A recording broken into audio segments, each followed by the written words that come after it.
I am the real heiress in the story of the true and fake heiresses. According to the usual plot, after returning to the wealthy family, I would inevitably harm Susan, turning my parents against me, and that's exactly what happened, except this time, the one with the weak constitution is me. The fake heiress accused me of bullying her at school, and I coughed up a mouthful of blood, splattering it right on her face. My fiancé said he only wanted Susan and told me not to think about him anymore. So I stood there and vomited right on him. My older brother stood beside Susan, publicly scolding me in front of everyone. Right then, blood gushed from all 7 orifices, and I collapsed, trembling. My parents rushed to protect me, shouting angrily, "She's just a sickly weakling. What can she even do? I only have one sister, Susan. How could you spread false rumors at school? This is too much." My brother pushed me aside, shielding the frail Susan behind him. His eyes filled with hatred toward me.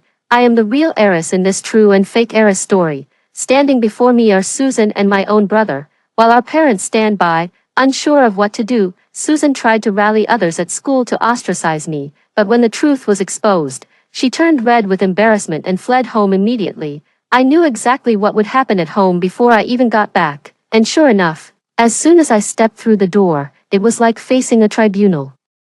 Mother sat across from me, her face tinged with hesitation, while father remained stone-faced, not uttering a single word. My brother shielded Susan behind him, every word he spoke an accusation against my actions. "Do you have any idea how much this would hurt Susan? Don't think for a second you can drive Susan away like this. Let me make it clear. Susan is my real sister. This is my biological brother by blood."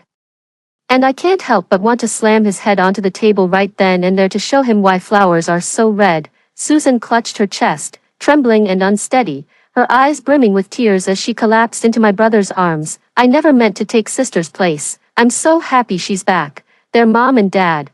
Please don't abandon me." As Susan spoke, a tear quickly rolled down her cheek, followed by another, like pearls from a broken string. My brother glared at me angrily when he saw this. "Susan has been frail since childhood.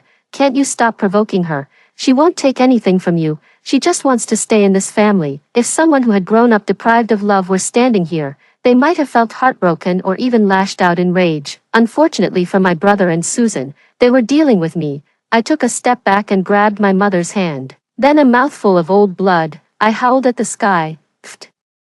It splattered directly onto the faces of those two. Amid their panicked screams, the next moment, I stood still and collapsed into my mother's arms, gasping for breath while spitting out blood, lips trembling as she spoke. "Mom, I'm sorry. I've always been different from others since childhood. Perhaps my hematopoietic function was too robust. I've been coughing up blood intermittently since I was little. When my adoptive parents tried to abuse me, I spat out a mouthful of blood in full public view. Bleeding profusely on the spot, my adoptive parents were caught trafficking children and sent straight to prison. At school, whenever someone tried to bully me, I'd spray blood right in their face. From then on, all the teachers in the school knew I was a golden treasure, untouchable, unyellable, and utterly unmentionable. If I say just a few more words, blood will slowly seep from the corners of my mouth, eventually forming a large pool. From childhood, I could be considered the most noticed child in school. It wasn't until I went to college that I discovered I actually had biological parents. Turns out I was the true heiress from those web novels. At first, I thought she was just a spoiled rich girl. Even if her temper wasn't great, it couldn't be that bad. But I never expected her to lead the bullying against me. I'm not one to be pushed around. I've been clever since childhood. But merely relying on spitting blood couldn't have made my life so smooth all these years. I actually returned to this life of a wealthy heiress. For nearly 20 years, I never got to enjoy such luxury. Why should I give up what rightfully belongs to me to Susan, let alone this malicious Susan and her protective older brother who shelters her? The fact that Susan remains unharmed is already infuriating enough for me. My biological brother's unreasonable protection of Susan only made my anger rise layer by layer. The reason I came back this time was to use my blood-spitting episodes and my intelligence to seize all of my family's assets. Watching Susan trying to go back and slander me, I curved my eyes and smiled brightly. What can be done about this? I'm just a frail and delicate true heiress. What could I possibly do with my feeble strength? All I can do is cough up blood in front of mom and dad to rekindle their pity for me, while incidentally securing most of the family fortune. As long as Susan and my brother don't compete with me, I might slightly part my fingers to let them scavenge some crumbs. Besides, people have always poured their sympathy upon the weak. I'm just too delicate. What's wrong with that? Before I even opened my eyes, in my drowsy state, I could hear Mom outside scolding my brother. This child just came back to our family, and you talk to her like that. I've already gone to the school to clarify. There's no such thing at all. You'd better go ask.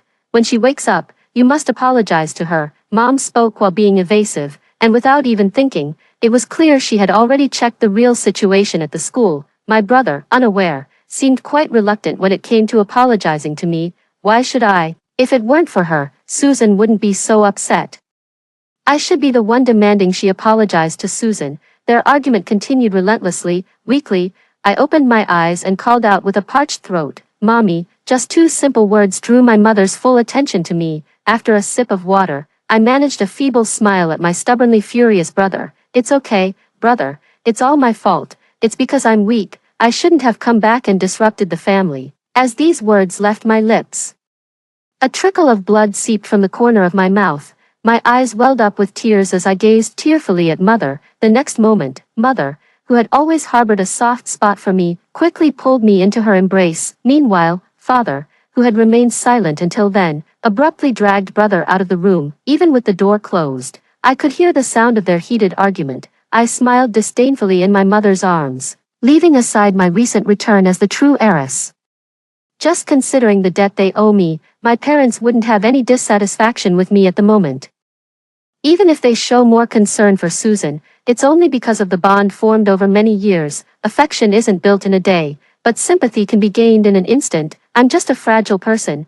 What fighting power could I possibly have? The weak always have the upper hand. Probably after a round of scolding, Dad dragged Susan and my brother in, the two of them standing awkwardly in front of me. Susan, not to be outdone, shot me a fierce glare, noticing her mother's gaze. Susan reluctantly lowered her head, her delicate voice thick with grievance. "I'm sorry, it's all my fault." Upon hearing this, my brother, who had been keeping his head down, suddenly looked up and glared at me fiercely, his eyes practically screaming that he wanted me dead. But this glare was quickly silenced by our mother's stern look, followed by her slamming her hand hard on the nearby table. "What should you say when you come in? Didn't your father teach you? What's wrong?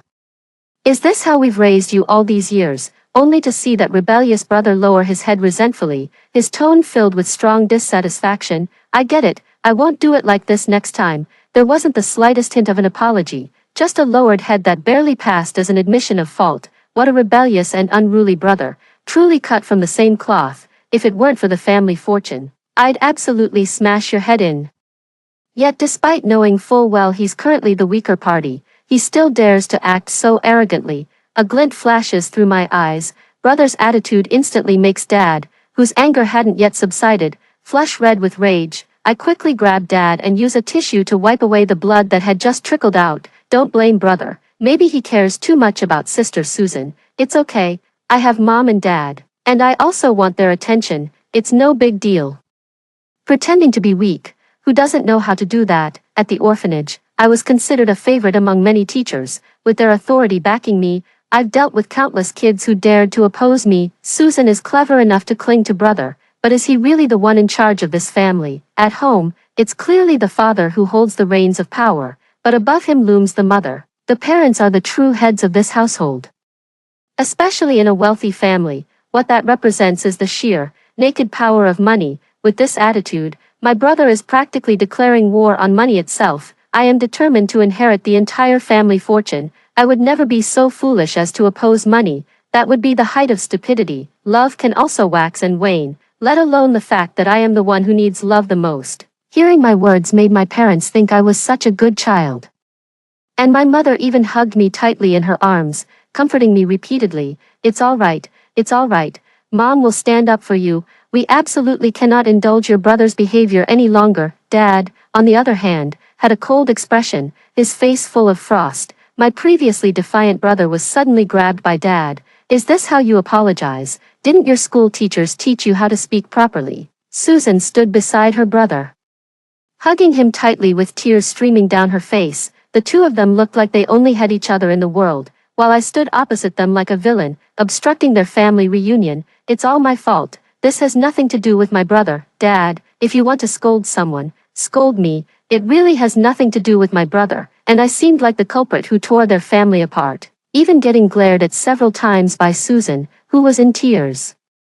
Then Susan even grabbed Dad's hand. I'll apologize for my brother. It's all my fault, Dad. It has nothing to do with him. Bang, a loud bang. The door was kicked open. Why should I apologize to her? Uncle, let me make this clear to you first. My fiancée is only Susan. How could I possibly like her? Well, the voice coming from outside the door immediately focused my attention. I looked up and instantly spotted a guy with blonde hair, the dazzling golden hair, illuminated by the light and paired with that handsome face, truly makes one instantly feel an unparalleled handsomeness. Under the influence of wealth and the halo of being born into a wealthy family, my fiancé's appearance is the very definition of the word handsome, in capital letters. A marriage alliance between wealthy families is an exceptionally normal affair, and having an arranged marriage since childhood is something that goes without saying. Susan, who was full of grievances just moments ago, immediately threw herself into Kevin's arms upon seeing him,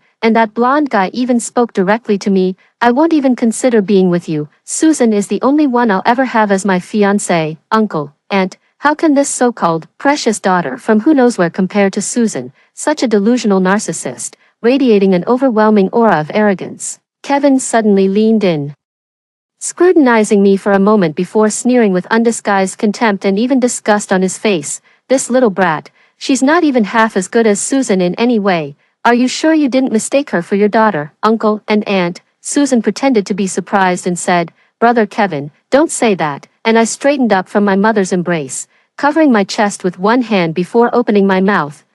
A mouthful of aged blood splattered all over Kevin's face.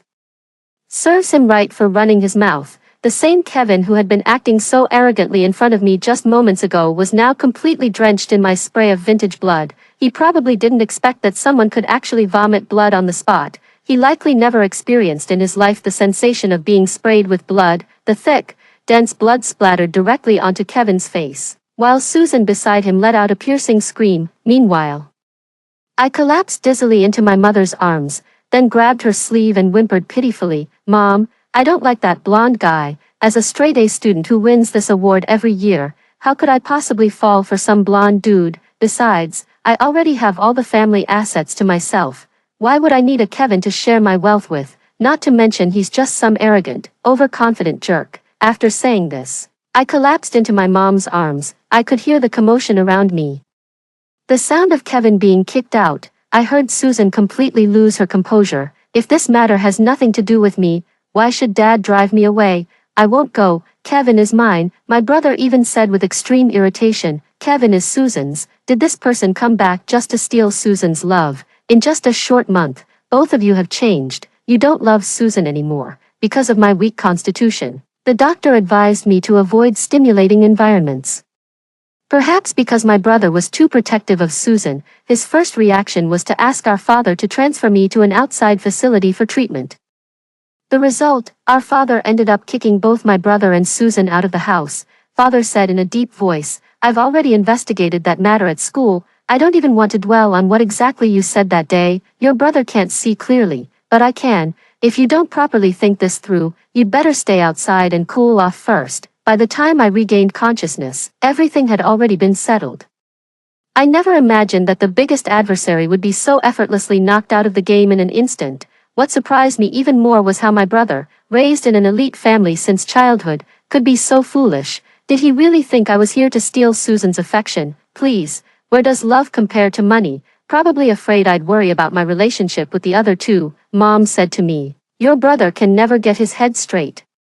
Let him stay outside this time until he figures things out. Don't take it to heart. Your dad and I absolutely love you, and don't blame Susan either. She's just a bit stubborn. Forget about getting Mom and Dad's love. I even get $5 million in monthly allowance. For the sake of this money, I immediately threw myself into my mother's arms, acting as spoiled as I could. Why would I ever go against money? Those two obstacles trying to stop me from getting the money, I won't even spare them a glance. But some people just refuse to learn. The moment I arrived at school, I saw Susan blocking the entrance. At this moment, it happened to be class time. The others in the dorm had already left ahead of me. I was dawdling while packing my things and was just about to rush to class when I got blocked at the door. My reunion with Susan's family was purely a coincidence. Susan and I were in the same class. Which was how we accidentally discovered that I was actually Mom's biological daughter, simply because I looked so much like her. Now, because the two people who spoke disrespectfully to me and schemed behind my back were kicked out of the house, Susan couldn't accept it and came straight to confront me. You must have learned some demonic tricks outside. How can you just vomit blood at will? We didn't do anything to you. Don't think Mom and Dad will contact you just because of this. I'm telling you, it's all fake. Mom and Dad love me the most, like a child denied candy. Susan raged helplessly in front of me, backed by a crowd of people. After studying them for a while, I finally spotted my dear brother among the group. Never mind how he even got into our school. Now he's brought a whole gang just to intimidate me. How typical of a thug to pull such a stunt, like someone whose brain hasn't fully developed. The group standing behind Susan all rushed to defend her. No matter what, she's just someone who just returned. How could she compare to the bond you and young Master Kevin have cultivated since childhood? How can this ill-mannered girl even compare to our school belle? Don't be angry, or young Master Kevin will feel heartbroken again. Let me teach her a lesson for you. There are no surveillance cameras here. Perfect for us to deal with whoever offended you. Those people crowded around Susan, who stood at the center, smiling brightly while glaring at me with a vicious threat in her eyes. Whatever they had discussed, the group following her soon surrounded me, one after another, their faces filled with hostility. It's you, the one muttering outside. I'm telling you, don't mess with us. Out of the corner of my eye, I saw my own brother standing behind, grinning broadly and even finding the time to chat with Susan. I wished I could tear this bloodline right out of my veins. Grabbing the girl who had just yanked my hair, I twisted her arm in the next instant. Help. Those people who came one after another were directly kicked to the ground by me, who appeared weak and innocent, leaving only Susan and my dear brother, who hadn't reacted yet, still standing in place, relying solely on being physically weak. It would be impossible to have so many followers in the orphanage. Even the fox borrowing the tiger's might will have its day of failure. Ever since I was beaten up by that group of people as a child, I knew that true strength comes from being strong oneself, so I used my scholarship to learn Taekwondo. Later, I became unbeatable throughout the entire orphanage. As for these guys, I smiled brightly and quietly moved closer. All I saw was my own brother's panicked face before I ruthlessly broke his arm. Crack! The crisp, resounding sound instantly frightened Susan beside me, causing her to collapse to the ground in a daze. It wasn't me, it was my brother. He said he couldn't stand you and specifically called people over. It has nothing to do with me. My own brother collapsed to the ground after that twist, clutching his arm, his entire body curling up like a shrimp, trembling uncontrollably. I bent down, grabbed Susan by the hair, and slapped her hard across the face. Slap! A crisp finger mark landed directly on her face. She probably never expected that in this lifetime there would still be someone in this world daring enough to strike her face, leaving her utterly terrified and disoriented. I looked at her, smiling so brightly it could outshine the sun. Will you dare to block my door again next time? My action immediately scared everyone present into retreat, but no one went to find a teacher or dorm supervisor because, apart from Susan, none of them were from our department. As for my own brother, he's from the neighboring school and not even enrolled here. How could he possibly go around spreading nonsense? At home, I play the role of the beloved daughter, squeezing money out of my parents, while at school, I reign supreme. Even the campus belle wouldn't dare challenge me. Not to mention, with my outstanding grades, I got into university and soared even higher in my studies. But I never expected that, aside from Susan, his Kevin would also come looking for trouble. That garish yellow hair looked even more terrifying under the sunlight. What should have been a radiant gold was instead paired with his hollow, lifeless face. I stared for a long while, only noticing that his supposedly deep eyes now carried a thick sense of superficiality. Kevin directly blocked my path, tossing his hair in what he thought was a dashing manner. I know you admire me, but I advise you not to indulge in wishful thinking. Right now, my heart belongs only to Sister Susan. As he spoke, Kevin reached his hand toward my neck, and the clammy touch immediately made me shudder. Out of the corner of my eye, I saw Susan sprinting toward me from a distance. Before Kevin could react, I flipped him over my back. I slammed Kevin, who had just been blocking me, hard onto the stone pavement, right under Susan's disbelieving gaze. With one foot planted on his chest, I slowly increased the pressure. Amid the screams, my eyes were filled with disdain. Who would want to date a blonde like you, who would even look twice at you? Dream on, I've got plenty of money, why would I settle for you? After saying this, I was still not satisfied with my anger, so I stepped directly on his chest. It wasn't until Susan came up, crying and begging me to let him go, that I turned and left. Even if it were just for money, I wouldn't be with that blonde guy, just as I was about to enjoy my wonderful life. Susan brought Kevin and directly held an engagement banquet. They even specifically invited me to the engagement banquet and shoved the bouquet right into my hands. Ask what you think, whether you want it or not. Kevin is mine, and you'll never have a chance with him in this lifetime. Susan shoved the bouquet into my hands while frantically declaring her sovereignty in front of me, practically clinging to Kevin to flaunt her overwhelming affection. I was about to say something, to refute her, but before the words could leave my lips, Susan suddenly turned and directed her words at our parents. Susan placed a hand on her stomach and declared proudly amidst our parents' fury, "Mom and Dad, whether you agree or not, I'm already pregnant with Brother Kevin's child. Brother Kevin and I are meant to be together, and will stay together forever." Susan, overwhelmed by the moment's panic, had no idea that her parents had actually intended for the two of them to be together all along. They had even earnestly talked to me at home, saying, "These years, the two of them have been inseparable. In the future, whoever you marry, will carefully choose for you and make sure you're not wronged in the slightest." Every word here shows how the parents feared conflict between their two children, but they never expected Susan to catch them completely off guard. What's even more unexpected is that Susan ended up having a child out of wedlock, leaving their parents, who had been trying to bring the two together, utterly mortified. After all, Mom and Dad had been constantly praising Susan to me, saying what a wonderful person she was. Dad was so furious that his whole body trembled, his fingers shaking uncontrollably as he pointed at Susan. "Why are you acting like this? Haven't we given you enough money these days? Or are you lacking food or clothes?" Before Susan could speak, Kevin stepped forward directly, shielding her. "Our matters are none of your concern, Uncle and Aunt.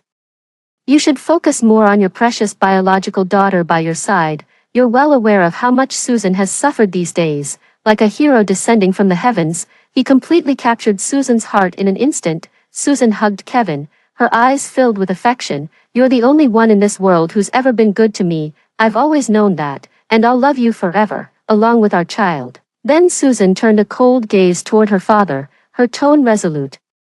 "Remember what was agreed upon when we arranged our childhood betrothal, Dad, my dowry." As soon as these words were spoken, I quickly noticed Kevin, standing beside Susan, light up with excitement before speaking affectionately. "No matter what, Uncle, Susan will always be your daughter, now that she's carrying my Ning family's child. We don't want this child to be called a bastard. And I certainly don't want Susan to marry into my family without any status." Susan didn't catch it, but I heard the veiled threat in his words, both overt and implied. Kevin was using Susan to threaten my parents, who had always cherished their daughter dearly. I hid behind my parents and couldn't help but sigh softly. Kevin's family business has been somewhat declining recently, nothing compared to my family's, not to mention the love parents have for their children, even Susan, who has been raised under their care for who knows how many years. Our family's company is currently at its peak.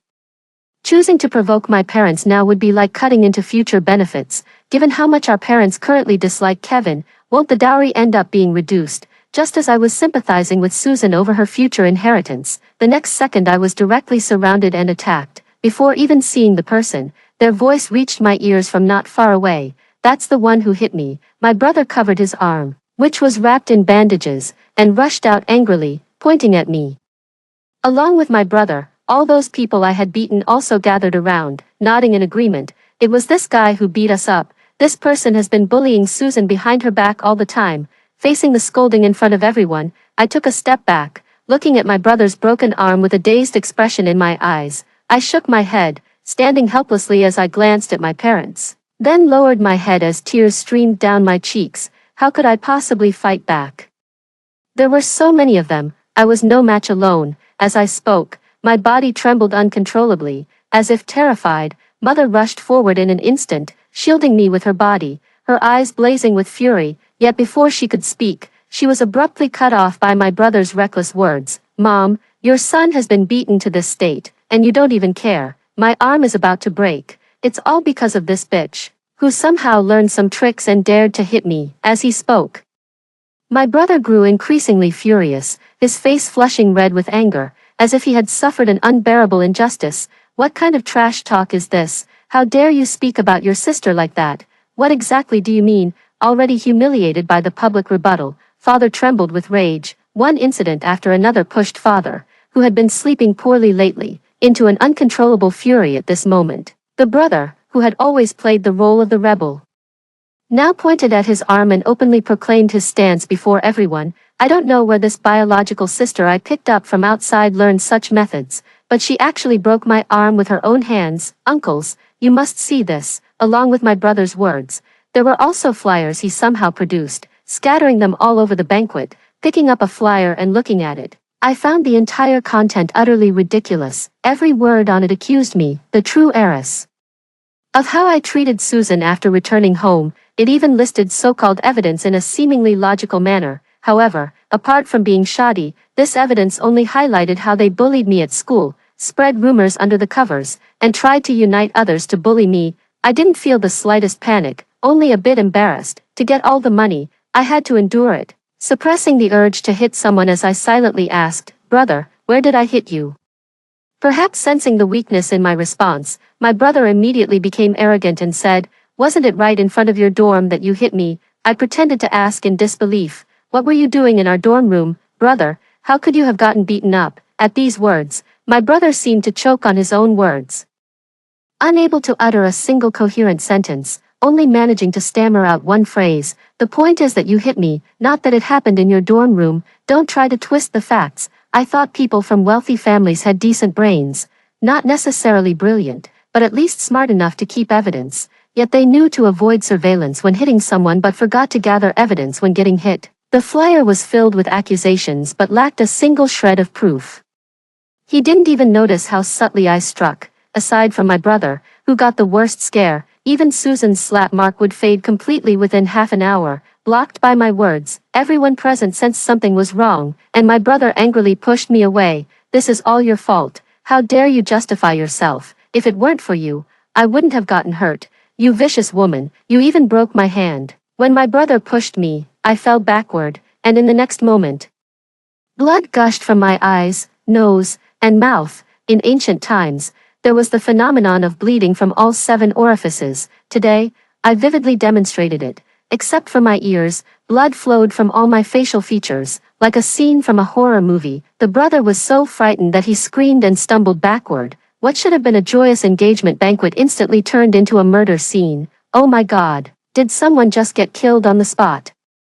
Could it be that the food was poisoned? Is this what they call bleeding from all 7 orifices? Dad was so frantic that he scooped me up in his arms and rushed to the hospital, while Mom immediately slapped my brother's already crippled hand. "She's so frail that she bleeds at the slightest touch." What could she possibly have done? Tell me that. Tears welled up in Mom's eyes as she angrily slapped him a few more times. My brother stood there wailing continuously, his weak voice filled with helplessness. She could cripple me. Meanwhile, those around who had joined in scolding me stood frozen in place, one after another wearing expressions of disbelief. "That weak? It's probably because my body is too weak. A gentle push was enough to make me bleed from all 7 orifices, let alone hold anyone accountable." From then on, I received wholehearted protection at home. As for my dear brother, forget about coming to apologize. He didn't even get a chance to step inside. My mother shielded me in her arms, her hands trembling slightly. "Next time something like this happens,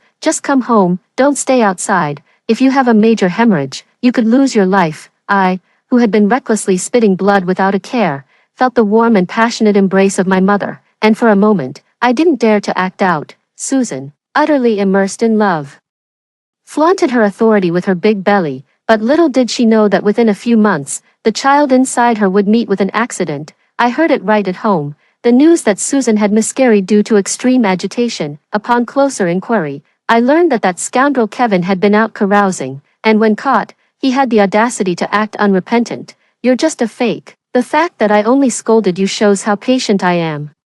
What right do you have to come before me and demand respect?" As Mom repeated those words, her eyes turned bloodshot. Susan was so enraged that she began bleeding on the spot and was rushed to the hospital, ultimately suffering a complete miscarriage. My brother truly lives up to being Susan's good brother. Upon hearing the news, He immediately got into a physical fight with Kevin and ended up blinding one of Kevin's eyes. Faced with her brother's actions, Susan not only showed no gratitude but even hurled insults at him in the hospital. "You blinded my husband, and you still expect me to thank you? This is between him and me. What does it have to do with you? No matter what, this is between Kevin and me." Along with the insults, Susan also physically attacked her brother, leaving him covered in blood when he rushed over. This instantly plunged their parents into deep sorrow. The war between the two families officially began, turning them into true enemies with no chance of future cooperation. After all, Kevin was their family's only heir, precious beyond measure.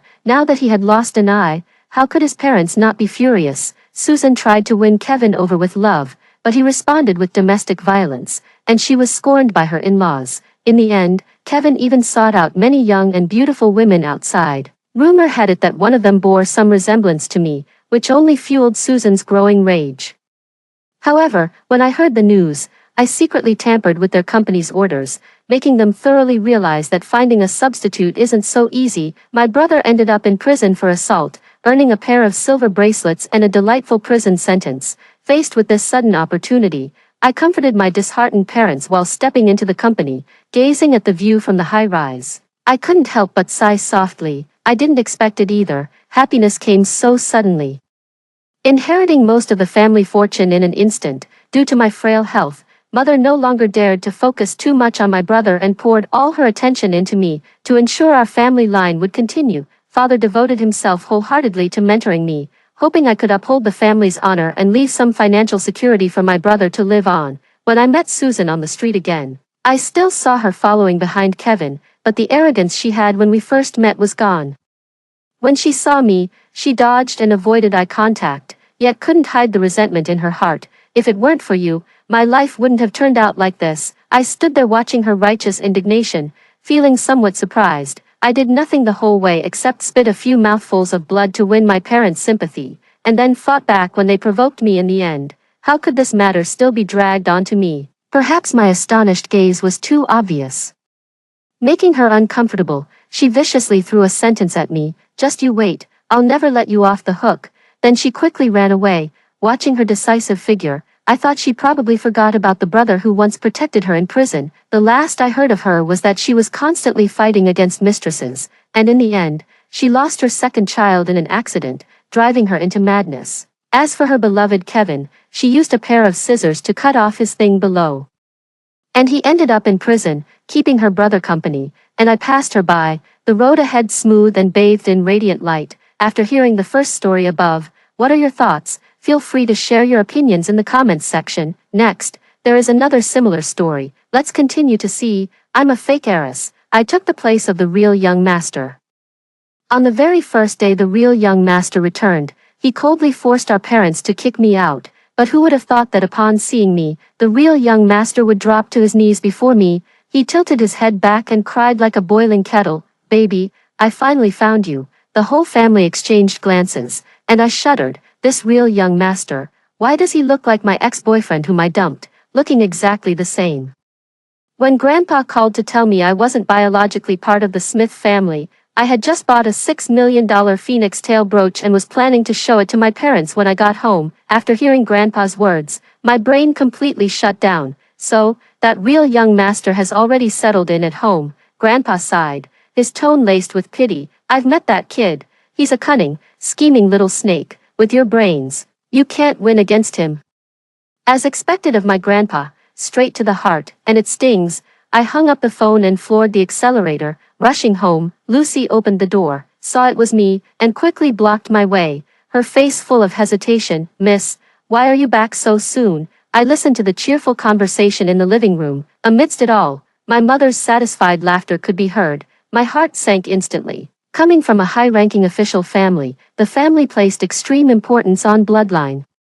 For the past 20 years, as the only legitimate eldest daughter of the family, I have been groomed by my parents as the heir. They even arranged a marriage alliance for me to help stabilize the family's position. But now, ding, a message popped up on the phone. "Winnie Smith, let's meet tomorrow to discuss calling off the engagement." It was actually Jack, that rarely contacted arranged marriage partner. I sighed softly and typed back, "Okay," before I could even step through the door. The broken engagement came knocking. I was just about to walk inside. The voice of the true young master came from within. After all, blood is thicker than water, both emotionally and logically. She should return to her birth parents. What do you think, Mom and Dad? His voice was deep and steady, carrying an irresistible coldness. Listening carefully, it sounded somewhat familiar. My parents hesitated for a moment, but Winnie, after all, has been with us for over 20 years. The young master spoke again. You'll get used to it. Wasn't she bound to leave sooner or later? Are you going to keep hiding it from her until she ends up hating you? Grandpa was right. This so-called young master is a sneaky manipulator. With just a few words, he broke through my parents' psychological defenses. As for her room, why not turn it into a storage space? Out of sight, out of mind. Hearing this, I couldn't stand still any longer. I pushed past the servants and walked in. Gritting my teeth, Mom, Dad, do we have guests at home? When my parents saw me, they instinctively exchanged guilty glances. In the end, it was my mom who steeled her heart, stood up, and took my hand. Winnie, actually, you're not our biological child. My dad quickly helped the real young master up. This is your brother Harry. You two should get to know each other and build some rapport first. Harry, my eyelid twitched, and a sense of foreboding surged within me. The young master before me slowly turned around, revealing that handsome face I could never forget, even in death. I stood frozen in place as if struck by lightning. This wasn't during my time studying abroad, the ex-boyfriend who pestered me relentlessly to marry him, the billionaire ex I eventually dumped. The first moment he saw me, the previously aggressive Harry's expression instantly changed. First came surprise. Then it transformed into wild joy. His eyes seemed to emit some sort of green light. My acquaintance with Harry began when I was smitten at first sight. That year, I went abroad for a research program. He was a rising star in the business world of City A, known for keeping women at arm's length. To win him over, I interviewed my way into his company, became his assistant. That's when I realized Harry wasn't indifferent to women. He was just a cold, dull work machine with no personal life. Even when I wore sexy body-hugging miniskirts, pulling out all the stops, his gaze remained glued to those complicated documents. Finally, one night as I drove him home, I couldn't resist asking, "Boss, don't you want some nightlife besides work?" Harry finally looked up at me. For example, I got excited and quickly replied, "Street racing. There's a race on the west side of the city. Wanna go?" Before Harry could say, no, I hit the gas and sped off. At the racetrack, cars of all kinds raced forward at breakneck speed. Everyone was reveling in the adrenaline rush.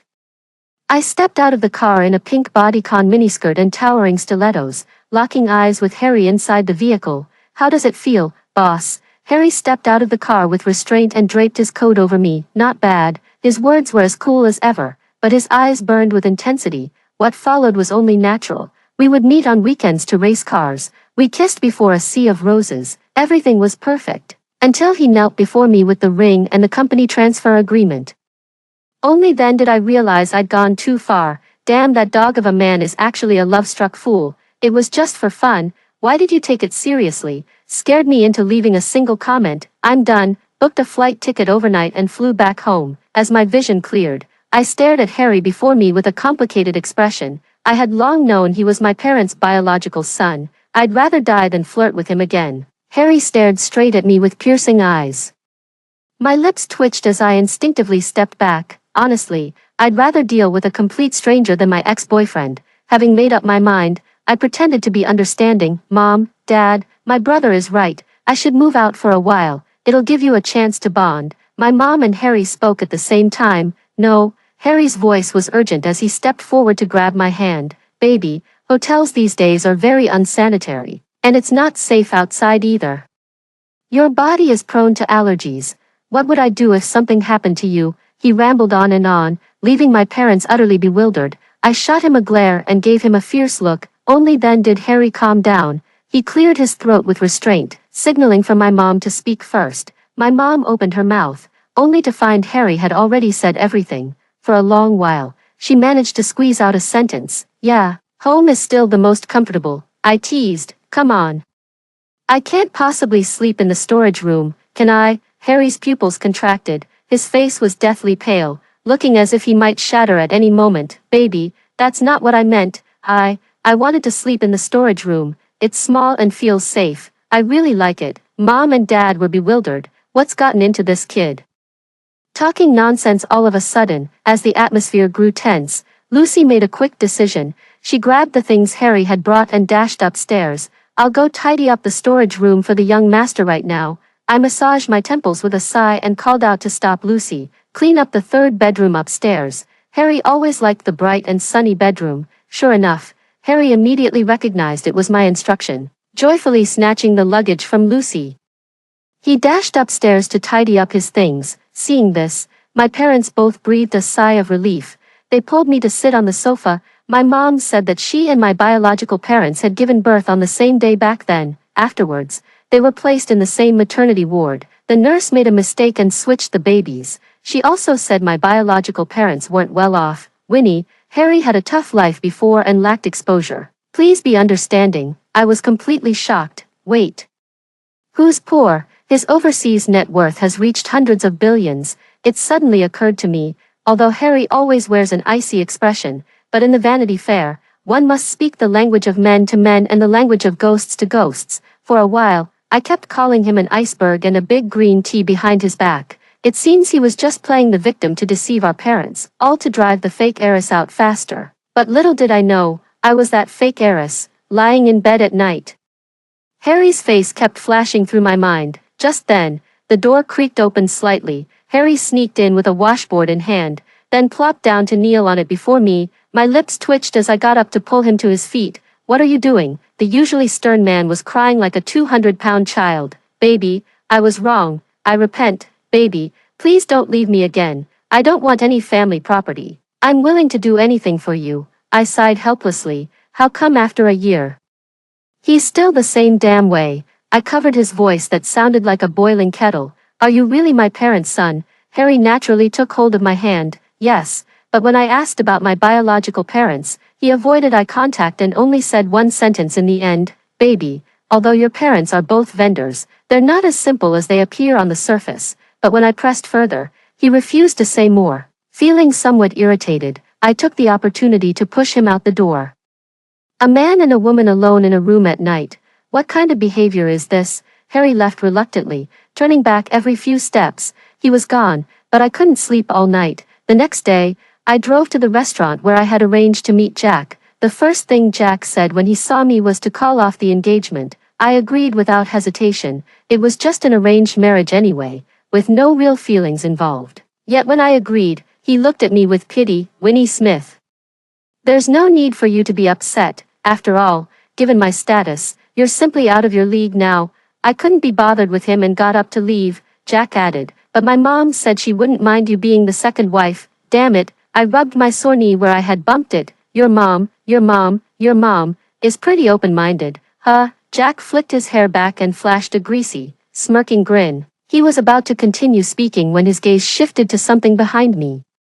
I didn't even have time to turn around before the water glass on the table was picked up and splashed all over Jack's face. Harry stood coldly beside me, his face filled with anger. Get out. After cursing, he didn't forget to tenderly rub my knee with concern, coaxing with sweet words like, baby, baby. Jack instantly lost his composure and started cursing. So this is how it is, Winnie Smith. You're engaged to me but have a lover on the side. Don't think I won't tell your parents about this. I've heard the real young master of the Smith family has been trying to kick you out since the moment you stepped in. Harry's eyes widened as he poured the entire jug of water from the table over the man's head. You're spouting nonsense. He then nervously glanced at me and hurriedly tried to explain. I'm not. I didn't. He's lying. Jack's face turned green with rage as he pointed a trembling finger at the two of us. Adulterers. Just you wait, darling. Your fiancé here has cerebellar atrophy. Better choose me instead. All the way home, Harry kept comparing me to Jack. I sat in the car with my eyes closed, occasionally responding with a perfunctory, Just moments ago, my phone was bombarded with dozens of messages. Miss Smith, care to share what it's like being a fake heiress? No way, you, the fake heiress, are still fooling around outside. It's clearly Jack who maliciously spread this around. The Smith and James families are of comparable social standing, and most of their friends move in the same circles. A trivial matter like this spread like wildfire, becoming common knowledge in no time. I was so annoyed that I simply turned off my phone and asked Harry, is your family reunion this Friday? Harry said yes and even winked at me. I'm planning to give the baby a surprise at that banquet. Surprise. From what I know about this guy, why do I feel like it's more of a shock? Harry's family reunion was taken very seriously by my parents. The guests invited were all the elite and powerful from high society, determined to pave the way for Harry. At the banquet, I wore an evening gown and buried myself in eating cake. Without the identity of the true heiress of the Smith family, everyone tacitly avoided me. Harry stayed by my side, diligently fetching food for me. Jack walked over and, seeing the two of us together, curled his lips in a sarcastic sneer. Winnie Smith. The Smith family's eldest son's recognition ceremony, and you bring a lover along.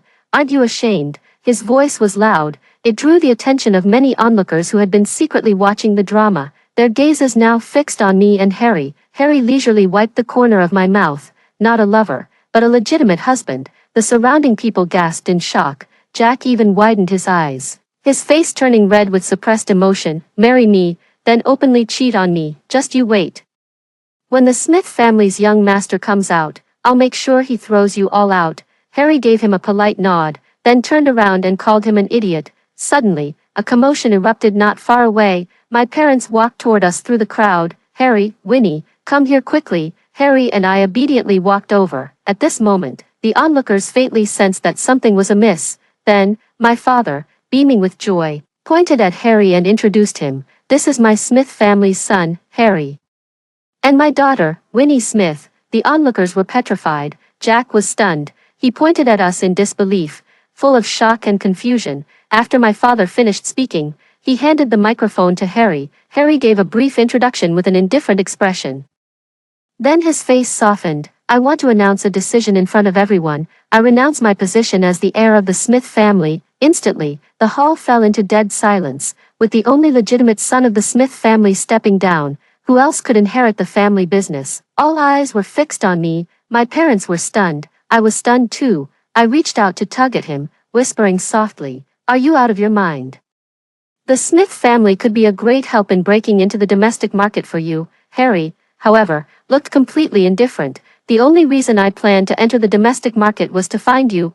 I choked up, not knowing what to say. Fortunately, my parents are open-minded, and with teary eyes they said how wonderful it was that we siblings got along so well. Only those below us thought we were flirting. My father had a complicated look in his eyes, but quickly accepted the situation. He patted Harry on the shoulder and turned to speak to me. "The future of the Smith family will now be entrusted to Winnie." I cursed Harry in my mind over 800 times, finally managed to dump all these businesses on him, so I could roam freely. Now it's back in my hands again, and in the audience, my former betrothed, Jack, no longer as arrogant as before. His gaze toward me was filled with calculation. After the crowd dispersed, I immediately cornered my parents to ask for details. "What's going on? You just agreed like that?" My dad chuckled. "On the day you called off the engagement, Harry mentioned he has a small business and wants to grow it himself." Harry briefly shared his business insights with the couple. They realized Harry was a talent. He learns without being taught and grasps concepts with just a hint. Wait until Harry achieves fame and success. The Smith family has you, their groomed successor, to take the reins. Work together to grow bigger and stronger, bringing even greater glory to our old Smith family. So, the old couple still don't know about it yet. That little bit of business Harry mentioned actually controls half of City A's wealth lifeline. Perhaps even heaven couldn't bear to watch anymore. A foreign couple in the banquet hall recognized Harry and me. They excitedly approached us, completely ignoring my parents. "Mr. Harry, we haven't seen you since the economic conference a year ago. Assistant Winnie is actually here too. It's truly my honor to meet you all. Your relationship is just as strong as it was a year ago." The kind elderly foreign gentleman sincerely expressed his respect for me and Harry. Harry reverted to his icy demeanor in the social scene, had a delightful conversation with the elderly gentleman about the current international business landscape. I expressed my concern for the elderly lady. My parents' movements gradually became stiff. They exchanged a glance, both seeing disbelief in each other's eyes. After seeing off the foreign couple, Harry was dragged away by my dad, leaving my mom staring at me with a sinister look. I knew our little secret couldn't be hidden anymore, so I guiltily avoided her gaze. My mom slapped the table angrily and said, "Winnie Smith, you better explain this to me properly." I touched my nose and explained, "Yes, you're not mistaken, Harry. He's the ex-boyfriend I told you about, my mom casually recalled. She remembered how I had rushed back home a year ago, said I hooked a billionaire CEO abroad, but things got out of hand. Now the CEO even wants to hand over the company to me. My mom actually thought it was a pity, saying if only the CEO could come to China, she wouldn't even rule out arranging a different marriage alliance for me. Everything had left traces that could be followed. My mother beat her chest and stamped her feet, overwhelmed with grief. If only I had known. I grew tense, waiting for her next words. My mom said resentfully, if I had known you and Harry would hit it off, I should have arranged a baby marriage back in the delivery room. No wonder she's my mom, always thinking outside the box. I sighed in relief and scanned the banquet hall. Why hasn't Grandpa shown up yet? I went to accompany Grandpa Chandler a few days ago and didn't have time to come back. I understood instantly. Grandpa Chandler was a lonely old man. He had a company overflowing with wealth but no one to inherit it. He was deeply disappointed with his son who went to sell Chinese crepes and his daughter-in-law who set up a fruit stall, feeling they were failing to live up to his expectations. At this moment, Jack's appearance interrupted my childhood memories. He walked over with an overly ingratiating smile. Auntie, Winnie, about the marriage alliance. My mother's face darkened the moment she saw him. Although I'm not the true heiress of the Smith family, but just 2 days before the family recognition ceremony, Jack was already trying to shake me off like sticky candy. He even spread all sorts of rumors about me within the circle. The rumor was like a chilling wind, inevitably blowing into my mother's ears. Jack shamelessly rubbed his hands together. That day I was just joking with Winnie. How can we just call off the marriage alliance so casually? I still like Winnie very much. I took a step back in disgust. Sorry, I don't take trash. Jack, however, smiled confidently, ignoring my sarcasm. It's fine, my dad is an open-minded man, he doesn't mind me being the side piece. The wine got stuck in my throat at the same time as my mom's. Your dad, so open-minded. Jack was about to say something else when he saw Harry step in front of me. His face was already cold, but now he looked like a walking freezer. Mr. G, as the main wife, I must remind you. If you're ugly, don't dream too big. The Smith family isn't a trash bin. We don't take in every piece of garbage. Watching Harry's wine glass, Jack instinctively took a step back to avoid being splashed again, but then he remembered that Harry, despite his young master title, had no inheritance to claim. Jack is back on his feet again. So you're Harry, huh? You're just a nominal young master now. What the hell use are you? Our family is in international trade.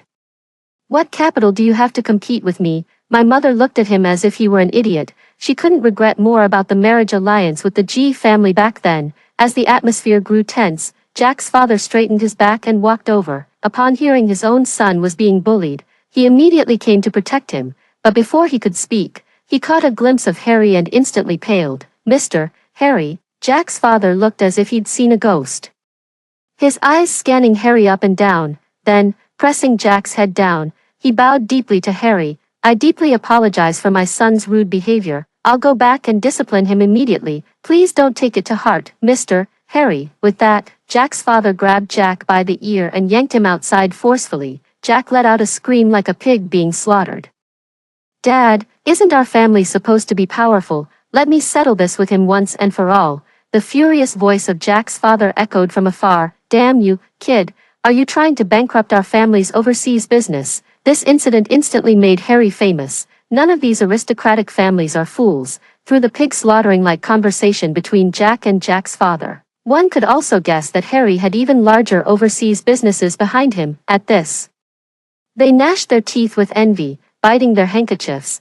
Why is the Smith family so damn lucky? After the dinner party, I returned to my room and was about to wash up. Harry swaggered through the door, hugged me tightly, and sighed with a sense of loss. Feeling his breath by my ear, I shuddered inexplicably. Get out. What would Mom and Dad think if they saw us like this? Harry chuckled softly and motioned for me to turn around. I glanced sideways and noticed my parents peeking through the door crack. Seeing me look over, the two of them immediately left with knowing smiles. I shook my head helplessly. What's the matter? Harry leaned against me, his voice tinged with grievance. Darling, why didn't you accept my proposal? Do you think my company isn't good enough? This question had tormented Harry for an entire year, so he channeled his motivation into his career, striving to elevate his business to new heights.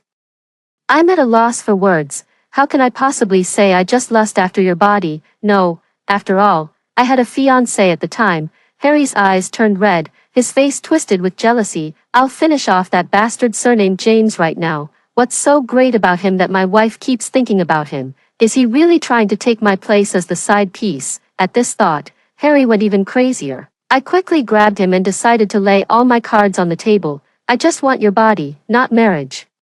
Once the novelty wears off, it gets boring. Harry calmed down and thought carefully. I understand. He seemed to have made up his mind, turning away resolutely and leaving without hesitation, leaving only me standing there in utter confusion. Wait, what exactly did you understand? Later, I finally learned what Harry had understood. He shed his stiff, formal suit, and donned all sorts of stylish, eye-catching trendy outfits, strutting around me every day like a peacock in full display. After every shower, he'd inevitably show off his broad-shouldered 8-pack abs and that tapered waist. Harry, wrapped in a towel, pinned me against the wall with his arms. Baby, didn't you say you were craving my body? Do you like it? All right, I'm guilty, I confess. My eyes darted around uncontrollably, and I swallowed hard, unable to resist. Harry leaned in close, whispering by my lips, hungry, wanna eat, eat. Only a fool would say no. A long-lost sense of novelty once again conquered the high ground of my intellect. Just fall in love, consider it strengthening family ties. Just as we were rekindling our passionate love, Grandpa came back. We bought gifts to visit him. I didn't expect Grandpa Chandler to be here too. The two elderly men were playing chess, and they both beamed with joy when they saw us arrive. Winnie, it's been so many years since we last met. You've grown so much, Grandpa Chandler sighed with emotion.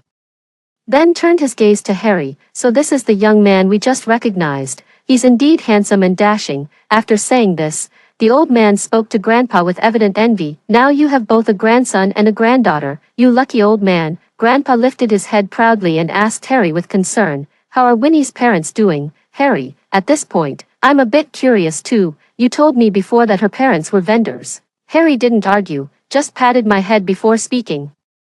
My dad sells pancake by the roadside, and my mom runs a fruit stall, an ordinary middle-class family, but actually quite happy. Harry finished speaking. Me, my grandpa, and Grandpa Chandler were all stunned. This setup sounds all too familiar. Harry didn't understand why we were making such faces. Did I say something wrong? Grandpa suddenly exclaimed in shock, pointing at Harry in disbelief. Harry, your last name is Chandler. Is your father also named Chandler?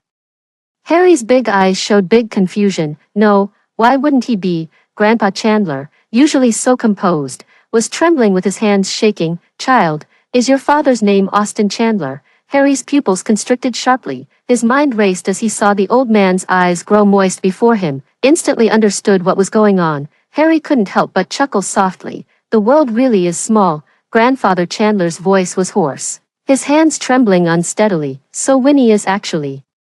I looked at Grandpa Chandler with equal astonishment. Then that means, I'm Grandpa Chandler's granddaughter, my precious granddaughter. Come here and let Grandpa give you a big hug. Grandpa Chandler threw away his cane in one swift motion and gave me a suffocating hug. He then gave Harry the same kind of hug. My dear grandson, you've suffered so much staying with them all these years. This time, it was my grandpa who seemed to have a cerebellum atrophy.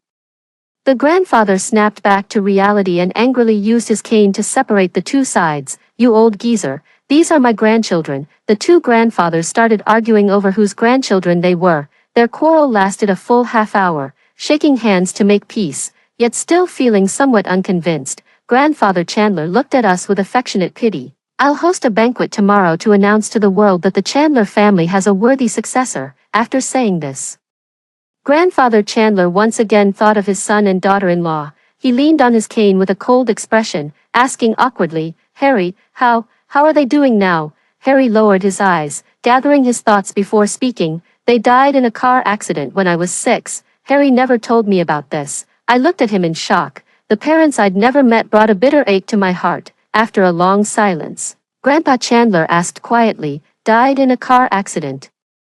Harry nodded and spoke softly, yeah, while setting up a street stall. Together, yes, nonsense. Grandpa Chandler's sudden sternness startled everyone present. His eyes were bloodshot. The pancake stall is at the west end, and the fruit vendor is at the east end. How did they both get into a car accident together? Harry had no choice but to confess the truth. The Chandler family had been in business for 3 generations. But my biological father turned out to be the odd one out. He gave up the privileged life at home and just packed up to go to the police academy. In the end, he even ended up with the school beauty. After entering the police station, their first assignment was to go undercover. Unexpectedly, just as they were handling their identities, I went into labor. My mother had no choice but to give birth to me hastily and then leave with my father. Thinking of sorting out the identity issue first, then coming back to get me, right then, the nurse mixed me up with Harry. Back then, the seemingly ordinary vegetable market was actually a front for illegal activities. Counterfeiting, money laundering, and fraud had long formed an entire industry chain. My biological father is making pancake at the west end of the market. My biological mother is selling fruits at the east end with Harry. Perhaps it's because there's a child involved. The market boss has been much more lenient with my biological mother. Grandpa Chandler initially had people secretly keeping an eye on them. Later, seeing their prolonged reluctance to return, he got angry and stopped the surveillance. They revealed their true identities when Harry was just 6 years old. Sweetheart, we're so sorry Mommy and Daddy can't stay with you any longer, but you must believe, we love you. My birth mother placed Harry in the hands of a foreign couple. Sending him abroad was the only way to ensure his true safety. After Harry grew up, he cared for the foreign couple until their passing, starting a business step by step with the family's money. That's how I achieved my current status. As for my biological parents, they had already sacrificed their lives in that undercover operation. No tombstone, no resting place, just vanished into the vast sea of humanity. This was the real reason Harry had always been reluctant to tell me. After hearing these words, Grandpa Chandler fell into a long silence. My heart felt as if it were being squeezed, making it hard to breathe. Perhaps it's the bond of blood that runs deep. I want to see them, to see what my birth parents look like. Meet the hero. Harry held me, whispering comforting words in my ear. Sorry baby, due to the special nature of things, I don't have their photos. It could lead to revenge. Harry said again, baby, look in the mirror more often. You look just like your mom. I wiped the tears from the corner of my eye and nodded silently. Grandpa Chandler leaned on his cane, his eyes moist as he muttered to himself, that damn brat. When Grandpa Chandler publicly announced that I was his long-lost biological granddaughter, the major families were already numb. Seriously, what kind of good luck did Winnie Smith stumble upon? This damn luck. When will it be my turn? I thought that after the family reunion, Harry and I would have a smooth future ahead. But little did I know, what was meant to come would still arrive. That day, I had just come out from a medical checkup at the hospital. Harry called me right away, mysteriously. He said he had prepared a surprise for me. Baby, come home quickly, I'm waiting for you. While responding, I got ready to get in the car. Suddenly, a ferocious-looking man appeared in the rearview mirror beside me. Before I could turn my head, he knocked me unconscious with a single blow. When I opened my eyes again, I found myself in an abandoned factory. Drops of oily wastewater dripped down incessantly. A menacing man, holding a gun in his hand, seeing me wake up, he quickly pressed it against my forehead. You're Austin Chandler's child. How come I remember it being a little boy? My pupils contracted as I instantly realized, this is the murderer who killed my parents back then. I tried to appear calm, my gaze steady. Who is Austin Chandler? Seeing my innocent expression, the gang leader hesitated slightly. Could we have caught the wrong person? The underling behind him bowed and scraped as he explained, the blood test results match 100%. It's a fresh report just obtained from the hospital.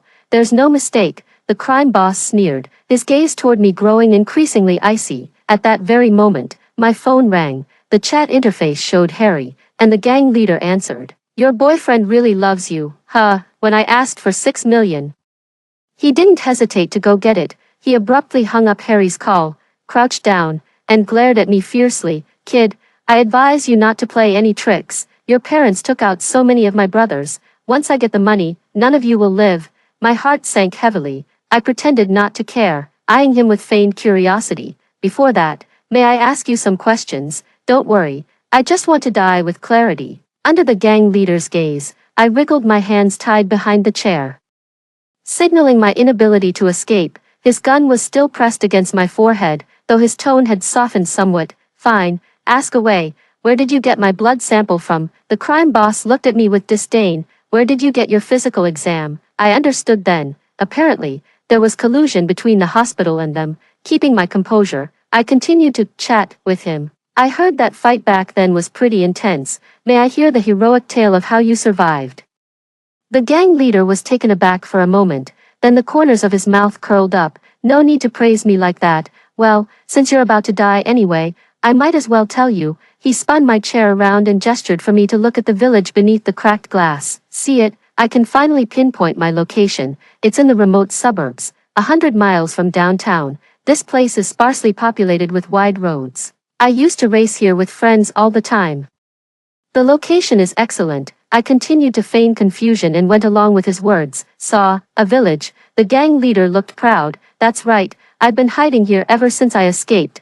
Then it took another 2 or 3 years to turn this place into a concentration camp. All these years, he had been extremely careful, and no one had ever discovered this place, except for the occasional rich kids racing their cars here. Everything was nearly perfect. I gazed at him with admiration. My eyes sparkling. The gang leader's arm grew tired from holding it up. Seeing that I didn't resist, he simply thought I was scared stiff. He holstered his pistol and instructed his men, "You all go ahead and get to work. I'll wait here for our 6 million. With that, he lay down in a rocking chair nearby. The 6 million had truly taken the bait. He just arrived in a battlefield off-road vehicle. Harry floored the accelerator, smashing straight through the dilapidated factory wall.